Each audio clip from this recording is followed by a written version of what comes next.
How can you become a better person, more of who you truly want to be? Do you want to become someone who plays big and who is inspiring to themselves and to others? How can you make an impact on the world? There are several points I want to make to you today that I hope may help you. A lot of it born out of my experience from life and business. How can you make an impact on the world? Well, the first thing is to practice more gratitude. And by that, I don't just mean writing things down or walking around saying thank you and meditating, although that's all very good, but practicing gratitude directly with other people. If someone makes you a cup of tea and they've made you a cup of tea every day for 20 years and you've kind of got used to it as a pattern, remember to thank them, be appreciative, be conscious of the fact that they're doing a service for you. Or if someone opens a door, say thank you. It means so much to people. Recognise them on social media if they do something nice for you and just drop a little comment thanking them. It means a lot to people and it will really, really help you with your mindset and attracting success. Text people, thank them for showing up, thank them for helping. It never gets old. Secondly, invest, learn, teach, ILT. I learnt this on several masterminds that I went to about 4 years ago, and it really, really stuck with me. Because sometimes when you're growing and developing, especially if you're trying out new things and trying to work online, you can say to yourself, oh, I don't really know anything and I'm not as good as these other people. But this can really help change the world. If you've invested your time and money to learn something, teach it. You can feel very, very good if you teach other people what you're learning. Convert anything you learn to online content. Literally, take your notes and share them. Someone may say that's really cool. If we share things, you may be really helping someone.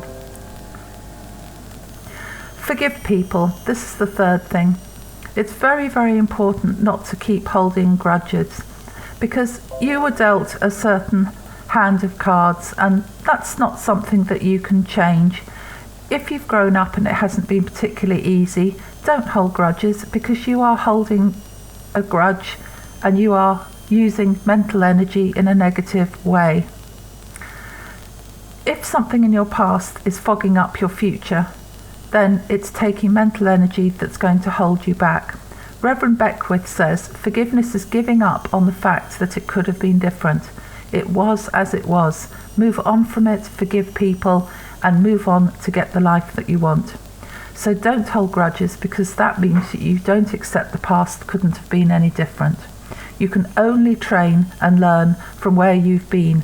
You were dealt the hand you were dealt. Play the cards that you've got now. The next thing is to get uncomfortable. I was fortunate to find some good mentors and jobs that I had, and I was certainly looking for direction as it was lacking in the home life that I had. Find people who you resonate with, who you look up to, who you can see that they've worked hard or they've got things that you like or an attitude that you like, and you think, oh, do you remember when you look at someone you think, oh, I wish I could be like that person. See if you can get around positive people who are in successful positions that you can learn from.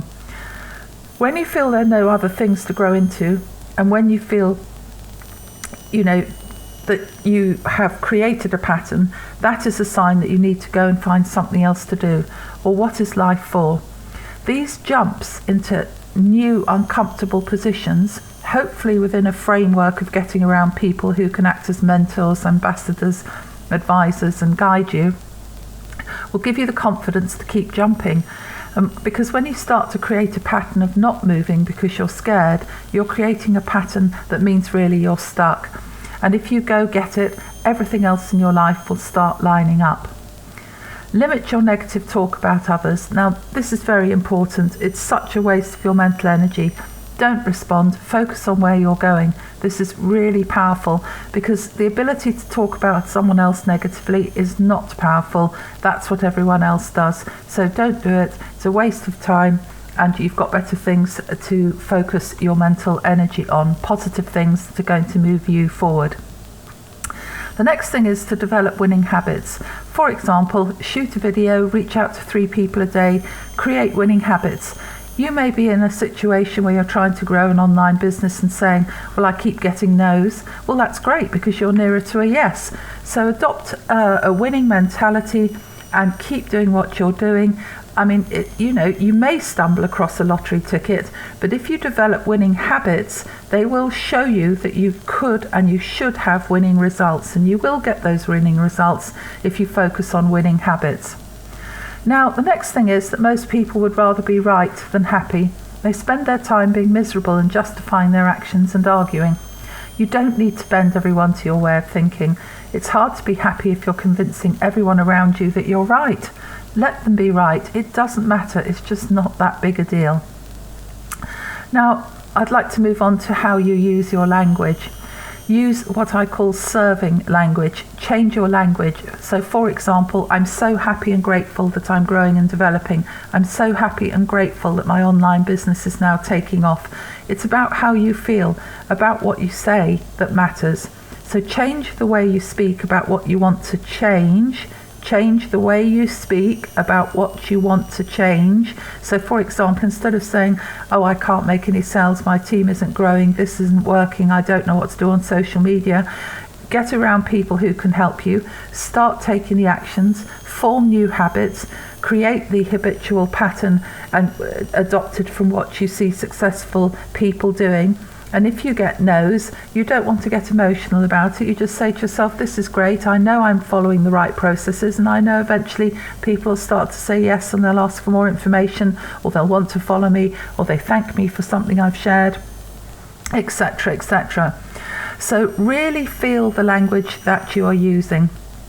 For example, don't use the word overwhelmed or frustrated. Successful people just don't use these words. They may say, I've got a lot to do, because that's factual. It's how you do the how to, because reframing your language will help you manage the energy when you get a no, when you'd like a yes, in any situation that you're in life. So make a decision. Don't just let this be one more podcast you listen to. Make a decision, and the best time to make a decision is now, because all we ever have as the central point of creation is the here and now. Make a decision now that you are going to make the tough decisions to change your life. Follow the things that I advise and watch it unfold how you would like it to unfold. And all my blessings to you. I know you can make it happen. Get uncomfortable, get started, get around successful people. Maintain a positive mindset, maintain positive language and attitude, and keep forming successful habits. I'll see you all on the next one.